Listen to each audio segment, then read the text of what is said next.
परसों रात को मैं हॉस्पिटल गया हुआ था, तो मेरे पास कॉल आया। मेरे साथ ही रहता है एक लड़का, जिसको भी ऐसे इस घटना का कुछ भी नहीं पता था। वो अपनी शॉप से आ रखा था पेट्रोल पंप की तरफ, तो उसका कॉल आया था कि 2 सवारी छोड़नी है सुजानगढ़। तो मैं बोला ठीक है, छोड़ दूंगा।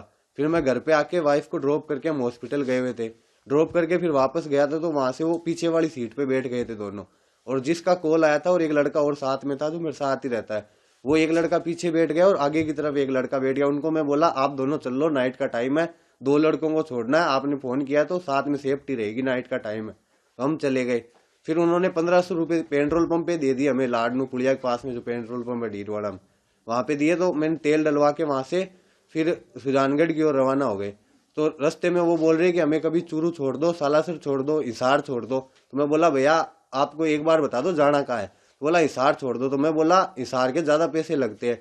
तो बोला 10, 15, 20 हज़ार लग जाए, हमें कोई दिक्कत नहीं है, आप छोड़ दो। तो मैं बोला भैया हमारे घर वाले अलाउ नहीं करते 10 बजे के बाद में। तो उनको फिर वो बोले ठीक है सुजानगढ़ की तरफ चलो, वहां से कोई साधन देखते हैं। मैं बोला भैया आप ट्रेन में चले जाओ। तो बोला हम ट्रेन में नहीं जाएंगे, हम आराम से जाएंगे बस में या टैक्सी में। तो फिर उनको एक बस दिख गई सुजानगढ़ बस स्टैंड पे, दिल्ली नोखा लिखा हुआ था उस पे। तो वहीं उन्होंने गाड़ी रुकवा ली और उसी बस की तरफ वहां कंडक्टर से बात करने लग गई कि हमें हिसार जाना है। तो उनको वो बोला कि हिसार तो नहीं जाएंगे। तो फिर वो धारोड़ा की ऐसी कुछ बात करने लग गए। तो आपको कहीं कोई आभास नहीं हुआ कि इतने बड़े अपराधी इतना बड़ा अपराध करके आए हुए नहीं सर, ऐसी ऐसी कोई आवाज भी नहीं होने दिया। उन लोगों ने भी आराम से बात कर रहे थे और वो हरियाणवी लैंग्वेज में बोल रहे थे। मैं पूछ भी रहा था कि आप इधर क्यों आए हो, एकदम नॉर्मली फ्रेंडली बात करते हुए जा रहे थे। फिर थोड़ी देर बात किए, फिर वो चुपचाप बैठ गए। तो फिर हम भी नॉर्मल होके फिर गाड़ी चलाने लग गए। और जैसे ही मतलब लाडनू के पास आने लग गए तो बार बार में बोल रहे थे कभी सालासर, कभी सुजानगढ़, कभी हिसार, कभी चूरू, ऐसे बोल रहे थे।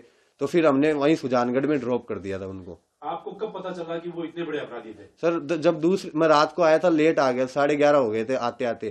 तो दूसरे दिन जब मैं उठा था तो हमारे शॉप पे कोई नहीं गया था। तो मैं बोला गए क्यों नहीं। तो बोला आज मार्केट बंद है, किसी का हत्याकांड हुआ है वहां पे। तो मैंने न्यूज देखी थी, वीडियो देखे थे स्टेटस पे।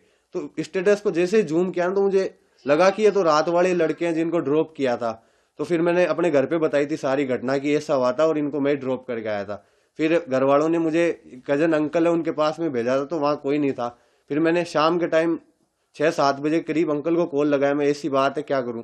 तो उन्होंने बोला कि पुलिस की हेल्प करनी चाहिए, तुझे थाने में चला जा सीआई साहब के पास में। तो मैं वहां जाके सीआई साहब को पूरी घटना बताई थी। क्योंकि मैं जब जा रहा था तो मेरे जो दोस्त था जिसने कॉल किया था वो रास्ते में मिल गया था मुझे।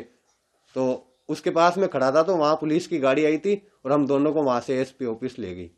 आपको तो वापस भेज दिया, आपका एक दोस्त। अमर उजाला अब आपके टीवी पर भी। अपने स्मार्ट टीवी पर यूट्यूब पर सर्च करें अमर उजाला, चैनल सब्सक्राइब करें और देखें ताजा खबरें, वो भी HD क्वालिटी में। और हाँ, बेल आइकन दबाना ना भूलें ताकि हर खबर हो आपके घर। अमर उजाला, निष्पक्ष, निर्भीक, निरंतर।